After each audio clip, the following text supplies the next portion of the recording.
லேபரா join பண்ணி விட்டாரு அவர் அப்பா. சுத்தி உள்ளவங்க எல்லாருமே நீ ஒரு ஆர்ஃபனேஜ்ங்கிறதுனாலதான் உனக்கு இந்த வேலை கொடுத்திருக்காரு, சொந்த பையனா இருந்தா இப்படி ஒரு கேவலமான வேலையை கொடுத்திருப்பாரு அவங்க அப்பா அப்படின்னு ரொம்ப இழிவா பேசுறாங்க, ரொம்ப கேவலமா பேசுறாங்க. ஆனா அவர் எதையும் பொருட்படுத்தாம அவர் அப்பா சொல்றதை மட்டும் கேட்டாரு. அதே மாதிரி இந்தியாலேயே செகண்ட் ஹையஸ்ட் லேபர்ஸ் இருக்கிறது அவரோட கம்பெனி தான். ஒரு லைஃப் ஜர்னியா பாப்போமா? Hey guys, 100 days 100 shots of Goosebumpsல இன்னைக்கு டே 4 1999 டாடா இண்டிகா சக்சஸ் ஆகல.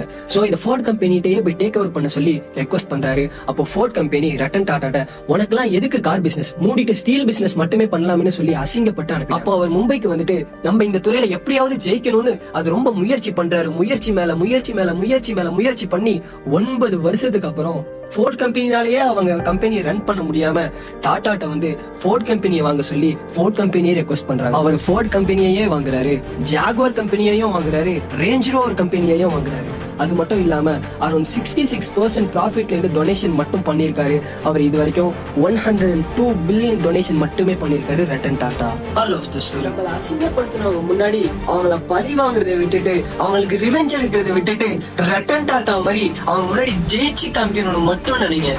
என்ன வேணாலும் பேசலாம், எவ்வளவு கேவலமா வேணாலும் பேசலாம்.